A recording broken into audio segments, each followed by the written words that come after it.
저는 오늘 여러분들과 함께요 본문 말씀을 통해서 거친 상황 속에도 하나님의 섭리가 있습니다. 이러한 제목으로 하나님 말씀을 잠시 나누도록 하겠습니다. 오늘 설교 말씀을 우리가 들으면서 아시는 분들도 있겠지만 조금 낯선 단어가 나올 수가 있어요. 그래서 그 단어에 대해서 우리가 한번 용어 정리를 한번 해놓고 말씀을 함께 나누면 좋을 것 같습니다. 섭리라는 단어가 있고 경륜이라고 하는 단어가 나올 텐데요. 여러분들이 이해하실 때 이렇게 이해하시면 쉬울 것 같습니다. 섭리라는 것은 세상과 우주 만물과 우리 인생의 모든 것들을 다스리시고 주관하시는 하나님의 뜻이다. 여러분들이 그렇게 딱 이해를 딱 하고 말씀을 들으면 좋을 것 같고요. 또 한 가지 낯설게 나오는 단어가 있을 텐데 경륜이라고 하는 단어가 나올 겁니다. 그럼 경륜은 무엇인가? 하나님께서 나를 향해 가지고 계신 목적과 뜻을 이루어 가시는 방법이다 라고 우리가 이해하면 좋을 것 같습니다. 그래서 하나님께서는요 우리 각자의 인생의 모든 걸음걸음을 하나님의 섭리 가운데서 경륜을 통해서 이루어 가신다.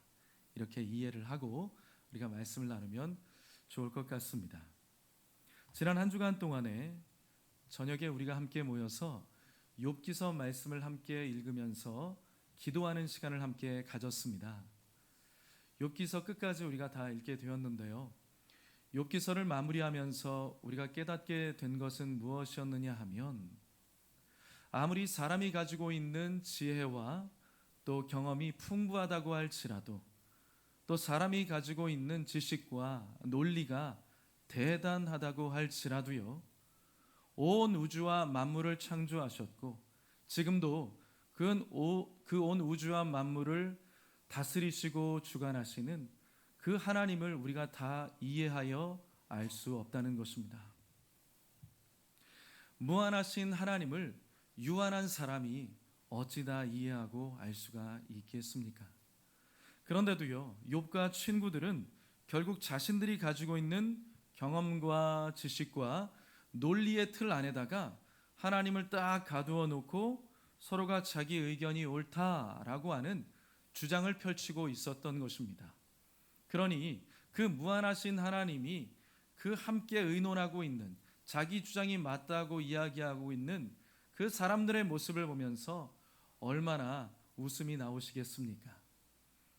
그러면서요 그들이 논쟁 가운데 있었는데 그런 논쟁, 싸우는 것 아닙니까?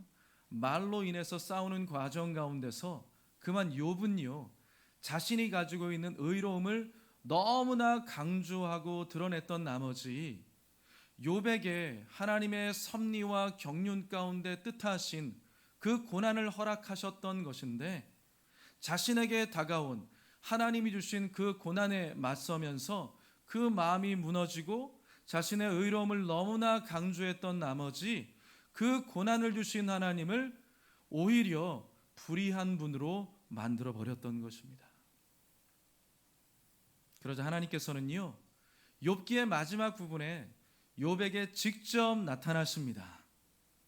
그러면서 하나님은 욥에게 그 당시 욥이 가지고 있었던 고난에 대한 문제, 그 문제에 대한 해답을 제시하시면서 가르쳐 주시는 것이 아니었습니다. 오히려 하나님은요 이 세상 천지와 만물의 창조의 신비, 또 이 세상 삼라만상의 모든 것들을 주관하시고 운행하시고 함께 하시는 그 하나님의 아름다우신 경륜, 그 섭리, 그 모든 것들에 대해서 욥에게 말씀을 하시면서요 70여 가지의 질문을 폭풍처럼 던지십니다. 너에게 고난이 있는 이유가 이런 이유야 라고 하나님이 직접적으로 가르쳐 주시는 것이 아니라 온 천지와 만물을 보라. 그 모든 천지와 만물 가운데 운행하고 있는 그 모든 법칙들에 대해서 질문을 막 퍼부으시면서 욥이 한마디도 대답을 하지 못하게 되었던 것입니다. 그 모든 질문을 통해서 하나님은 욥에게요, 인간으로서는 도저히 헤아릴 수 없는 하나님의 무한한 지혜를 알게 하셨던 것입니다. 그 크신 하나님을 마주하게 되니까 욥은요, 아무런 말도 할 수가 없었던 것이죠. 그래서 여러분, 우리 인간은요, 우리는요, 하나님을 만나야 됩니다. 하나님을 마주해야 됩니다. 모든 문제와 어려움들이 우리 앞에 놓여 있지만 그것보다 더 중요한 것은요, 하나님을 우리가 만나고 하나님의 뜻을 아는 것입니다. 그러면 어떠한 문제라도 크게 보였던 것이 하나님보다 훨씬 더 작은 것이었구나 라는 것을 비로소 깨닫게 되는 것이죠. 욥은 그것을 알게 되었습니다. 그래서 이러한 고백을 하나님 앞에 드립니다. 욥기서 42장 2절과 3절, 우리의 고백을 담아서 함께 읽도록 하겠습니다. 주께서는 못하실 일이 없사오며 무슨 계획이든지 못 이루실 것이 없는 줄 아오니 무지한 말로 이치를 가리는 자가 누구니이까? 나는 깨닫지도 못한 일을 말하였고 스스로 알 수도 없고 헤아리기도 어려운 일을 말하였나이다. 여러분, 욥이 어떠한 사람이었습니까? 그 당대를 대표하고 있는 의로운 사람이었고요, 굉장히 지혜로운 사람이라고 할 수가 있는 것입니다. 그렇지만 그런 욥은요, 고난 속에 담겨진 하나님의 거대한 뜻과 심오한 계획들을 미처 알지 못했던 것입니다. 그렇게 의롭고 지혜롭다고 할 수 있는 욥이라는 사람도요, 자신에게 고난이 닥치니까 결국은요, 자신이 생각하고 있는 범주 안에서 판단하고 생각하고 결정하게 되었다는 것입니다. 그리고 그런 하나님을 보게 되었다는 것이죠. 하나님은 그것보다 훨씬 더 크신 분이고 그 고난을 넘어서서 하나님의 크신 뜻과 심오한 계획이 있었는데 욥은 그것을 미처 알지 못했다는 것입니다. 그렇지만 욥은요, 나중에 그런 하나님 앞에 회개합니다. 자신의 연약함을 고백합니다. 내가 정말 아무것도 말할 수 없는 자입니다 라고 솔직하게 자신을 내려놓게 됩니다. 그러고 나니까 무슨 일이 벌어졌습니까? 욥은요, 잃어버렸던 모든 것들을 다 회복할 수가 있었습니다. 사랑하는 성도 여러분, 오늘 이 자리가 바로 그 자리가 되기를 주님의 이름으로 축복합니다. 하나님을 마주하게 되고 하나님이 누구신지를 알게 되고 나의 연약함을 고백하게 되고 나를 내려놓음으로 말미암아 하나님이 우리 인생 가운데 계획하신 섭리와 경륜, 그 모든 하나님의 뜻이 이루어지게 되기를 주님의 이름으로 축복합니다. 우리가 그러한 욥에 대해서 우리가 함께 지난 주간에 함께 나누고 살펴보았습니다. 그래서 여러분, 우리가 혹시 고난 가운데 있다 할지라도요, 우리는 내 생각으로 그 모든 상황들을 쉽게 해석해서는 안 된다는 것입니다. 그 상황 속에서 함께 하시는 하나님과 그 하나님께서 하시는 그 모든 일들을 섣부르게 판단해서는 안 된다는 것입니다. 왜냐하면요, 거기에는 내가 예상하지 못했던 하나님의 뜻과 하나님의 계획이 담겨져 있기 때문인 것입니다. 그래서 여러분, 혹시 우리가 인생을 살아가면서 내가 원치 않는 기가 막힌 현실 가운데 놓이게 되더라도 거기에는 또한 기가 막힌 하나님의 예정과 섭리와 경륜과 하나님의 계획이 깃들어 있다는 것을 잊지 마시기를 주님의 이름으로 축복합니다. 그런데 바로 오늘 본문에 사도 바울이 바로 그 일을 경험하고 있는 것입니다. 지난 시간을 통해서 우리는요, 사도 바울이 이방 교회의 지도자들과 함께 예루살렘에 와서 예루살렘 교회에 있었던 야고보와 그 교회의 지도자들과 함께 만나는 장면을 살펴보았습니다. 너무나 의미 있고 멋진 만남이었습니다. 특별히요, 그 당시에 바울은요, 이 야고보와 더불어서 예루살렘 교회가 가지고 있었던 여러 가지 문제점 가운데 하나가 있었는데, 이방 사람들에게 나아가서 혹은 자기 동족들에게 이 사도 바울이 율법의 말씀을 지키지 않아도 된다라고 하는 이야기를 퍼뜨리고 있다는 그런 소문이 들려오고 있다는 것을 사도 바울에게 알려주었죠. 그래서 야고보와 예루살렘 교회에 있었던 이 지도자들이 굉장히 입장이 곤란하게 되었던 것입니다. 그런데 사도 바울은요, 그 입장의 곤란함을 알게 되었고요, 서원 기간의 마지막에 결례를 행하는 자리에 동참하면서 자신이 율법의 엄한 그 모든 것들을 잘 지켜 나아간다라는 것을 많은 사람들에게 보여주었던 것입니다. 내가 굳이 그렇게 하지 않아도 되었는데 사도 바울이 그렇게 양보하고 관대한 마음으로 행하는 것을 우리가 볼 수 있었죠. 참으로 서로 간에 양보와 관대한 마음으로 서로를 대하는 아름다운 모습을 볼 수 있었습니다. 너무나 훈훈한 모습이었죠. 그 모습이 바로 우리의 교회들 안에 있어야 된다는 것입니다. 그런데요, 오늘 본문을 보면요, 그것과는 너무나 대조되는 대단히 거칠고 난폭한 유대인들의 모습을 보여주고 있습니다. 27절 말씀입니다. 그 이레가 거의 참에 아시아로부터 온 유대인들이 성전에서 바울을 보고 모든 무리를 충동하여 그를 붙잡고, 여기 지금 등장하는 유대인들이 있습니다. 이들은 지금 큰 명절이었죠. 오순절이라고 하는 큰 명절을 맞이해서 고국 땅인 예루살렘에 찾아온 디아스포라 유대인들을 말합니다. 그런데 그들 가운데 어떤 사람들이 자기들이 살고 있는 지역에서 바울에 대한 이야기를 듣고 나서 악감정을 품게 되었던 것입니다. 바울에 대해서 오해를 한 것이죠. 그러면서 악감정을 품고 있었는데 마침 그들이 예루살렘의 명절을 지키기 위해 와서 성전에 올라갔는데 바울이 그때 무엇을 하고 있었죠? 서원 기간의 마지막에 결례를 지키는 것을 함께 동참하고 있었습니다. 바로 그 순간 바울을 보고 이게 웬 떡이냐 싶어가지고 바울을 붙잡았던 것입니다. 그러면서 지금 그들은요, 무리를 막 충동하기를 시작했던 것입니다. 그러면서 사도 바울을 고발하고 있는데 그것은 사실과 전혀 다른 것이었죠. 순전히 그들만의 억지 주장이었던 것입니다. 지금 그들은요, 몹시 흥분해가지고 사도 바울을 고발하면서 군중 심리를 이용해가지고 사도 바울을 당장이라도 죽이려고 하고 있었던 것입니다. 사도 바울이 지금 죽음의 위협 가운데 있는 것입니다. 그런데 여러분 어떻습니까? 사도 바울이 지금 그 타이밍에 죽겠습니까? 어림도 없는 소리입니다. 사도 바울은요, 사명이 있는 사람입니다. 어떤 사명을 가지고 있지요? 로마로 들어가서 주의 복음을 증거해야 되는 거룩한 사명을 가진 사명자 사울이었기 때문에, 바울이었기 때문에 죽지 않는 것입니다. 아니, 다르게 말한다면 죽을 수도 없는 사람인 것입니다. 맞습니까? 죽을 수도 없는 사람이에요. 하나님께서 맡겨주신 사명이 있었기 때문에. 그렇지만 정말 그들은요, 사도 바울을 죽이기 위해서 안간힘을 쓰고 있었던 것입니다. 여러분, 우리는 여기서 무엇을 볼 수 있겠습니까? 저와 여러분들은요, 세상 속에서 살아가고 있는 그리스도인입니다. 그리고 또요, 세상 속에서 살아가야 되는 그리스도인입니다. 맞지요?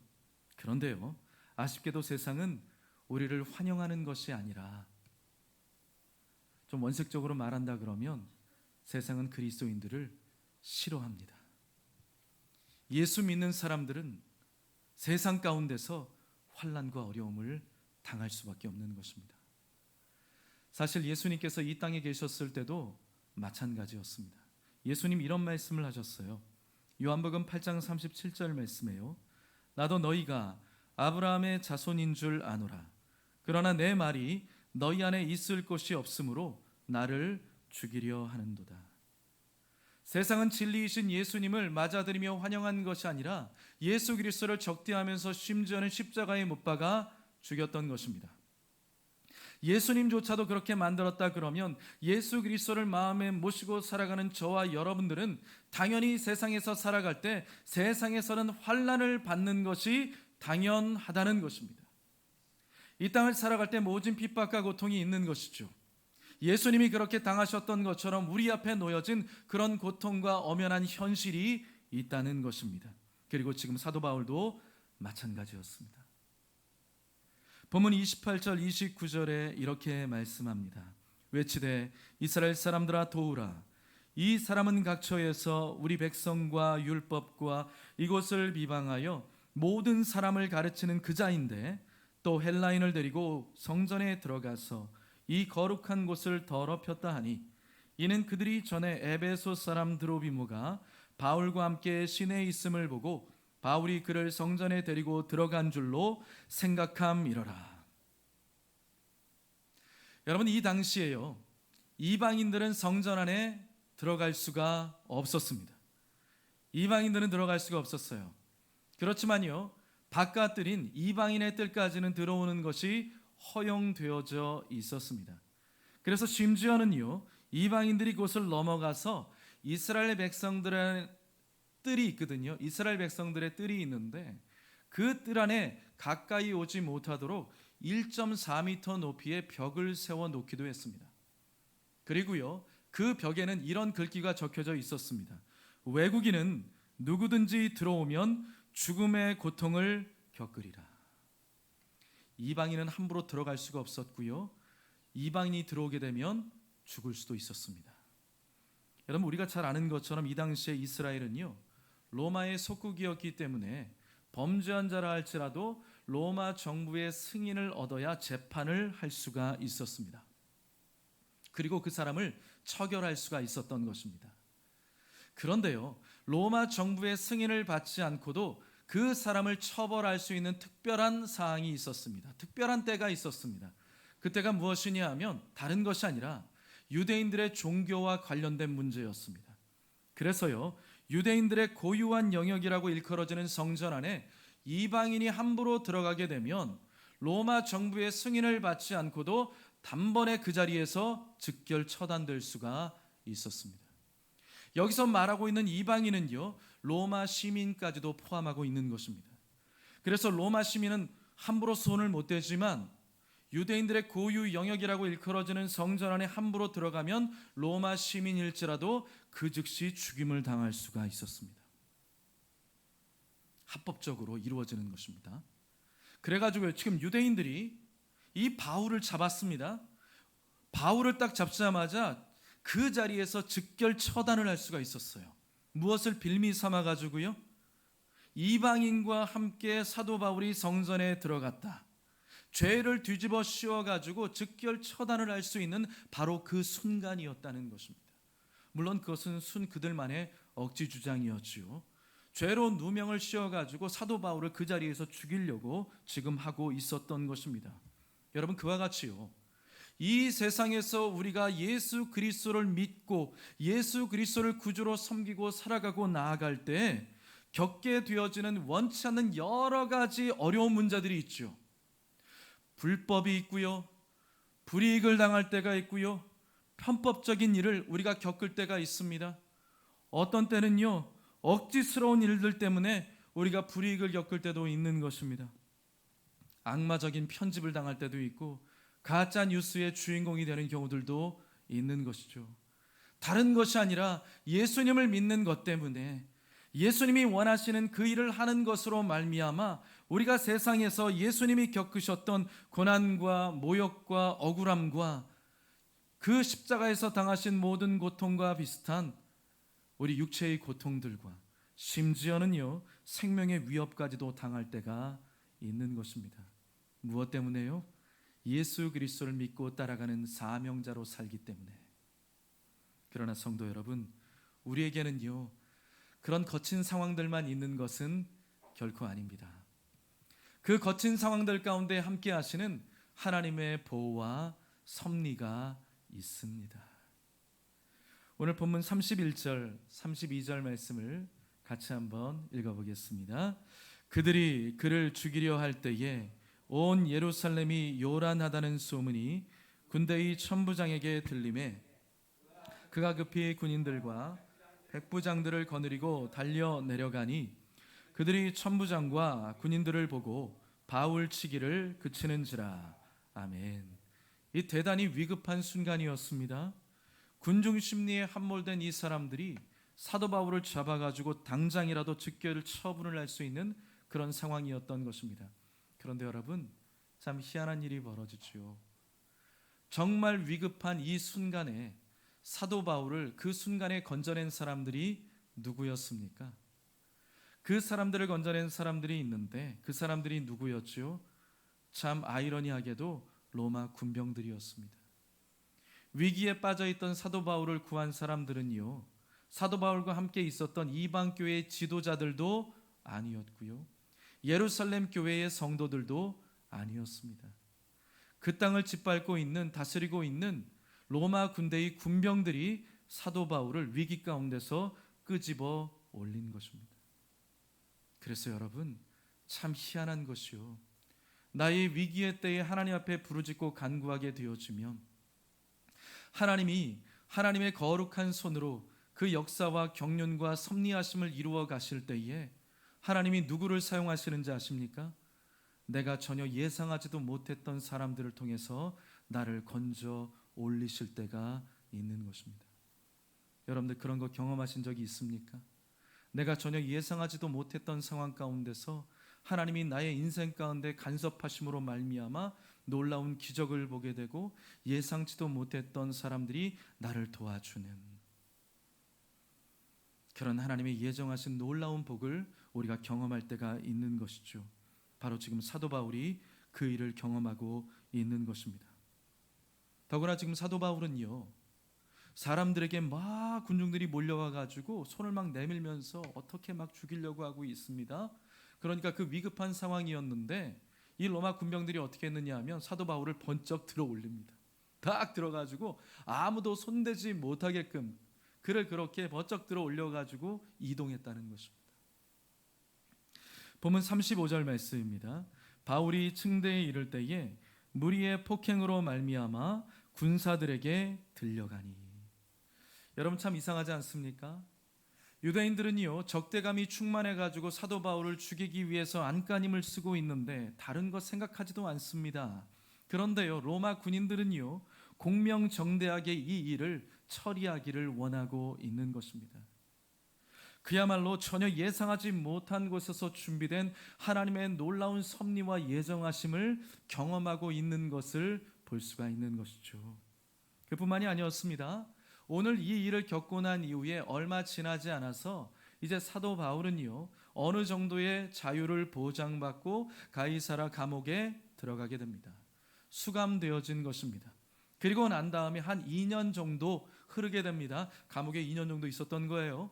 그리고 2년 정도 시간이 흐른 다음에 그가 그토록 염원하고 있었던 로마로 들어가는 배에 승선하게 되어집니다. 사실 여러분, 그가 감옥에 있었다고는 하지만 그것이 오히려 더 안전했겠죠. 왜요? 밖으로 나가는 순간 유대인들이 자기를 죽이기 위해서 지금 혈안이 되어 있거든요.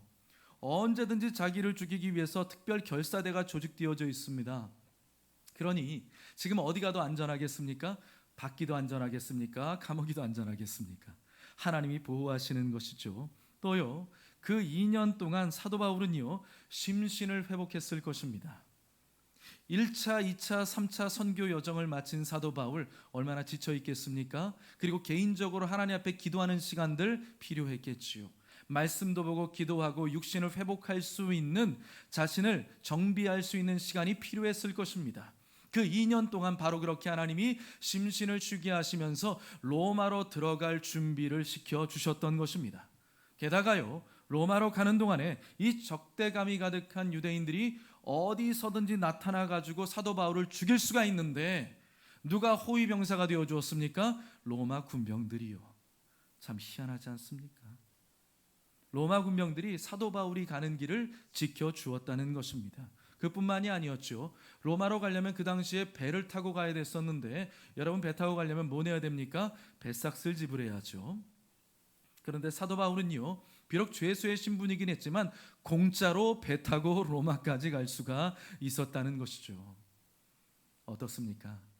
기가 막힌 하나님의 예정하심 아니겠습니까? 여러분 잊지 마십시오. 그 하나님의 보호와 섭리와 예정하심이 저와 여러분들에게도 있다는 사실을 잊지 마시기를 주님의 이름으로 축복합니다. 여러분들이 잘 아시는 다윗이 있습니다. 다윗이 사울 왕의 눈을 피해가지고 도망 다녔습니다. 나중에 갈 곳이 없었습니다. 막다른 골목에 다다랐습니다. 그래서 어떻게 생각을 했느냐? 가드 왕 아기스에게 가가지고 망명 요청을 했던 것입니다. 나를 좀 받아주십시오. 나와 함께 있는 사람들을 좀 받아주십시오. 망명 요청을 했습니다. 가드가 어떤 것입니까? 블레셋 지경 안에 있지 않습니까? 적국입니다. 더군다나요, 가드에 가가지고 처음에 가가지고 망명 요청했을 때 이 다윗은요 그 요청을 거절당한 적이 있었습니다. 두 번째 간 거예요. 거절당할 수도 있었겠죠. 근데 받아주었습니다. 그리고 가드가 어떤 것입니까? 가드는요 그 옛날 다윗이 골리앗을 무너뜨렸죠. 쓰러뜨렸습니다. 그 골리앗이 어디 사람입니까? 가드 사람이었습니다. 서로 원수지간이었다는 것입니다. 그래서 이 가드 왕 앞에 갔더니 그 옆에 있는 신하들이요 다윗이 어떤 사람인지 아냐고 그러면서 왕한테 가르쳐 줬어요. 우리 골리앗을 무너뜨린 그 사람이라고. 옛날에 가르쳐 주잖아요. 그럼에도 불구하고 하나님께서는요 기가 막히게 그 장소로 인도하시는 것을 볼 수 있습니다. 그렇게 하니까 사울이 그 땅에 들어올 수 있겠습니까? 들어올 수가 없는 것이죠.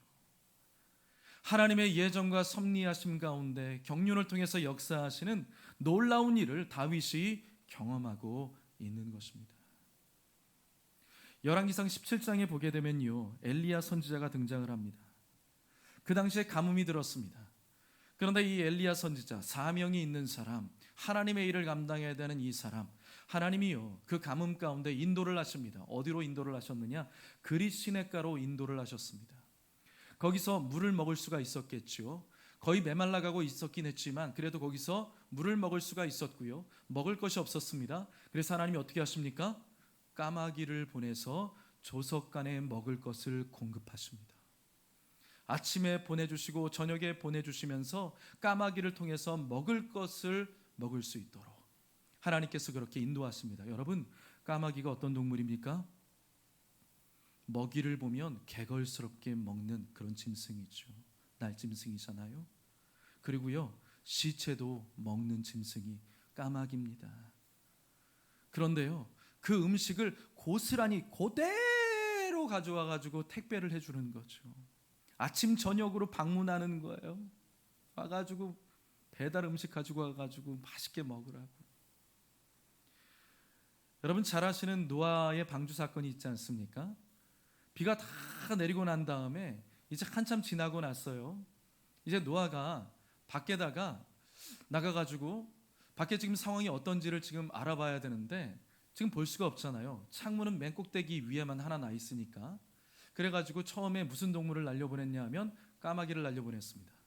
근데 까마귀 돌아왔습니까? 안 돌아왔습니다. 왜 안 돌아왔을까요? 물로 세상이 심판당했기 때문에 물 위에 지체들이 떠다니거든요. 까마귀가 지금 날아다니면서 지체 먹고 있는 겁니다. 그런데 어떻게 됐다고요? 그 나중에 비둘기를 내보냈잖아요. 3차례 내보내고 비둘기가 더 이상 날아오지 않으니까 세상이 말랐나 보다. 그래가지고 방주문 열고 나갔던 것이죠. 아무튼 중요한 것은요 까마귀가 그런 동물이라는 겁니다. 그런데 어떻게 했다고요? 그대로 갖고 와가지고 하나님의 선지자를 대접할 수 있도록 은혜를 주시는 것이죠. 나중에 그 시내가 말라버렸습니다. 더 이상 먹을 것이 없어요. 공급되지 않아요. 그랬더니 하나님이 어떻게 하시는지 아십니까? 하나님께서요 시돈에 속한 사르밧으로 인도를 하십니다. 계속해서 인도하시고 하나님의 경륜을 쫓아서 예정하심을 쫓아서 필요한 것들을 공급하시고 하시고 계속해서 이 하나님의 사람을 인도해 가시는 것을 보여주고 있는 것이죠. 그런데요 사르밧에 갔더니 이 사람을 도와준 사람이 누구였습니까? 권력이 있는 사람도 아니었고 큰 부자도 아니었습니다. 누가 도와주었습니까? 그 성읍에 있는 한 홀로 사는 여인, 과부, 한 아들과 함께 살고 있는 그 여인이 이 엘리야를 도와줍니다. 사실은요 그 여인도요 먹을 것이 집에 없었어요. 기름 조금 있었고요 가루가 조금 있었는데 성 밖에 나와 가지고 나뭇가지 주워 가지고 와가지고 그거 가지고 이제 떡을 만들어서 딱 해먹고 죽기 위해서 밖에 나왔던 거죠. 그런데 그 순간에 엘리야를 만난 겁니다. 엘리야를 딱 만나고 나가지고 그 사람이 엘리야가 내게 먹을 것을 달라고 요청을 하잖아요. 말도 안 되는 이야기죠. 우리 먹고 죽을 것도 없어. 이렇게 얘기할 수도 있었는데 그 하나님의 선지자를 대접하죠. 하나님의 예비하심이 있었던 겁니다. 그래서 어떻게 되었죠? 하나님의 사람을 대접하고 그 가뭄이 다 지나갈 때까지 기름병의 기름이 마르지 않고 가루통의 가루가 다하지 않는 하나님의 놀라운 섭리와 은혜를 경험할 수가 있었던 것입니다. 예상했던 일일까요? 예상하지 못했던 것이죠. 여러분, 우리가 잘 아는 꿈의 사람 요셉이 있습니다. 요셉이 형제들에 의해서 팔려 나가서 나중에 보디발의 집에 종살이를 하게 되었죠. 시위대장 보디발의 집에 들어가게 됩니다. 그런데 성실하게 일했습니다. 그런데 하나님을 경외하고 성실하게 일하는 그 사람을 가만두지 않는 사람이 있었죠. 보디발의 아내였습니다. 허구한 날 와가지고 유혹을 했습니다. 나중에 그것을 뿌리치고 도망을 갔는데 그 요셉에게 돌아왔던 것은 무엇입니까? 가짜 뉴스였죠. 성폭행 미수범이다. 그런 누명을 쓰게 된 겁니다. 그리고 나가지고 애굽의 감옥에 들어가게 되었죠. 그의 인생이 완전히 엉망진창이 되어지고 만 것입니다. 아무런 소망이 없는 것 같아요. 그런데 그 감옥에 있던 어느 날 왕의 술 맡은 관원장과 떡 맡은 관원장이 들어오게 되죠. 한나란 씨의 꿈을 꾸었는데 그 꿈을 해석해 준 그대로 떡 맡은 관원장은 결국 죽임을 당하게 되었고 술 맡은 관원장은 복직이 되어집니다. 술 맡은 관원장에게 나 좀 잘 생각해 달라고 나를 좀 부탁한다고 그러면서 요청을 했는데 이 술 맡은 관원장은 까마득하게 잊어버리고 말았습니다. 그때가 하나님의 시간이 아니었던 것이죠. 그리고 나서 2년이라는 시간이 흘렀습니다. 결국 바로 왕이 꿈을 꾸게 되었고 그 꿈을 해석해 주기 위해서 요셉이 그 왕 앞에 나아갔던 것입니다. 그리고 그 꿈을 해석하고 그 애굽의 총리가 될 수 있었던 것이죠. 그리고 나서 모든 가족들이 그 애굽으로 돌아와서 애굽으로 넘어와서 고센 땅에 머무르게 되었던 것입니다. 그리고 나중에 시간이 흘러가지고 아버지 야곱이 세상을 떠나게 될 즈음이 되었을 때 세상을 떠나고 나니까 형제들이 긴장하기 시작했죠. 아마 요셉이 우리를 안갚음할 것이다. 우리가 과거에 요셉을 팔아넘겼으니까 분명히 우리에게 어떻게 할 것이다. 그렇게 긴장을 하고 있었는데 그런 형제들을 향해서 요셉이 이런 고백을 합니다. 대단히 중요한 이야기였죠. 같이 한번 읽어보겠습니다. 창세기 50장 19절과 20절 말씀 같이 읽어보겠습니다. 요셉이 그들에게 이르되 두려워하지 마소서 내가 하나님을 대신하리이까 당신들은 나를 해하려 하였으나 하나님은 그것을 선으로 바꾸사 오늘과 같이 많은 백성의 생명을 구원하게 하시려 하셨나니. 결국 요셉의 인생에 있어서 떨어지면서 더 이상은 추락할 것이 없을 것 같다라고 생각했던 그 모든 인생의 시간들은요, 하나님이 예정하신 그 일들 가운데 애굽의 총리가 되는 과정이었다는 것입니다. 결국 요셉은요, 애굽에서 이스라엘 백성들이 큰 민족을 이루게 하시고 그 백성들을 통하여서 가나안 땅으로 인도하시고 그 백성들을 통하여서 만민을 구원하게 하는 메시아를 탄생하게 하시고 온 인류를 구원하게 하시는 하나님의 구원의 섭리와 계획을 이루는 통로로 요셉의 인생을 사용해 주셨다는 것입니다. 말하자면 요셉의 거칠었던 그 모든 인생의 길들은요, 하나님의 예정하심 가운데 있는 것이었고 하나님의 섭리와 계획과 경륜이 이루어지는 과정이었다는 것입니다. 사랑하는 성도 여러분, 혹시 거칠고 험악한 상황 가운데 계십니까? 그 거칠고 험한 상황 가운데도 하나님이 우리와 함께 하신다는 것을 잊지 마시기를 주의 이름으로 축복합니다. 그 모든 험악한 상황 속에 내가 예상했던 것뿐만이 아니라 내가 예상하지 못했던 그런 모든 방법을 통해서 하나님이 분명히 나를 도와주십니다. 그러니요, 사도 바울과 같이 우리에게 맡겨주신 그 사명의 길을 우리가 함께 걸어가면서 나의 인생의 여정 가운데 하나님께서 예정하신 특별하고 놀라운 하나님의 섭리와 보호와 은혜를 경험하는 우리 모두가 되기를 주님의 이름으로 축복합니다. 기도하겠습니다.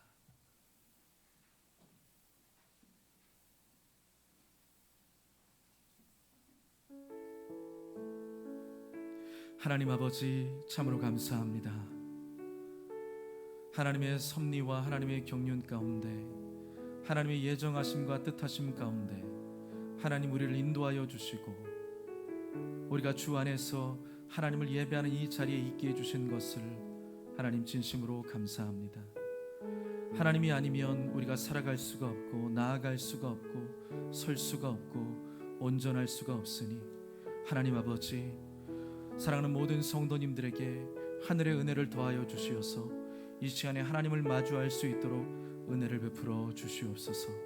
삶 가운데 이해할 수 없는 여러 가지 당면한 문제들 우리 앞에 놓여 있지만 하나님을 의지하며 나아가는 우리 성도님 될 수 있도록 하나님께서 붙잡아 주시옵시고, 믿음으로 나아가는 그 길 가운데 내가 예상했던, 또 아버지 내가 예상하지 못했던 놀라운 하나님의 계획들이 성취될 수 있도록 은혜를 베풀어 주시옵소서.